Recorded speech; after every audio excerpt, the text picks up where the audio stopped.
अधिकांश किसान अपने कृषि व्यवसाय के अलावा पशुपालन भी करते हैं। हालांकि दूध की कम कीमत और गर्मियों के दौरान चारे की कीमतों में भारी वृद्धि से धुले जिले के डेयरी किसानों में असंतोष है। किसानों ने सरकार से चारा छावनी शुरू करने की मांग की है।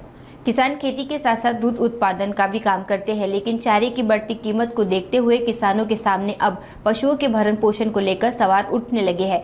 चारा उत्पादन किसान भी चारे की कम कीमत की समस्या से जूझ रहे हैं। चारा उत्पादक किसानों से ये चारा बेहद ही कम दामों में खरीदा जाता है, जबकि बिचौलियों की मदद से पशुओं तक पहुँचने तक इसकी कीमत काफ़ी बढ़ जाती है। चारा उत्पादन किसान और चारे के असली हकदार दोनों ही इसके उचित मूल्य से महरूम रहते हैं। गर्मियों में चारे की कमी के कारण पशुओं की देखभाल करना मुश्किल हो जाता है। ऐसे में चारा उत्पादक किसानों ने सरकार से इस पर निर्णय लेने की मांग करते हुए चारा छावनी शुरू करने की मांग की है। जो चाराचा भाव वाढलाय याच्यामुळे शेतकरीला गुरंढोरं पाळण्याचा जो खर्च आहे तो परवडण्याचा झाला आहे आणि शेतकरीला प्रत्येक वेळेवर रोगाचा कुठला तरी अवकाळी पावसाचा म्हणा किंवा कापूस पीक रोग म्हणा कुठल्याही पिकाचं यांच्यावर कुठलाही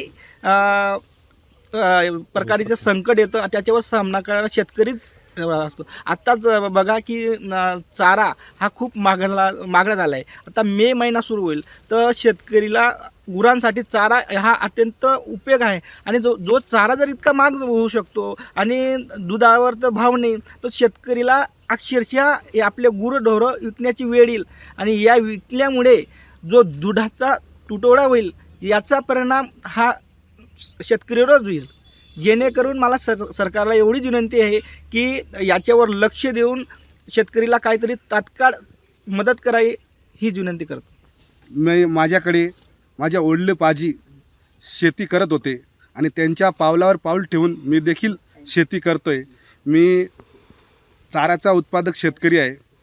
मी शेतकरी प्रत्येक संकटाला सामोरं जाऊन मी देखील या संकटांना सामोरं गेलो आणि चारा उत्पन्न पीक मी माझं या अशा पद्धतीने आणलं।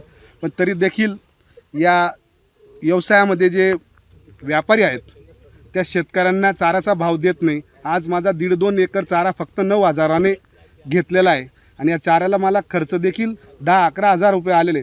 पण तरी देखील जे आज गुरंढोराचे शेतकरी आहेत त्यांच्या दारापर्यंत हा चारा खूप मागला जातो। मजले जे व्यापारी आहेत हे बिचोली त्यांना मागा चारा देतो आणि येणारा काळ हा एप्रिल मेचा असून चारा टंचाई या आमच्या जिल्ह्यामध्ये होणार आहे।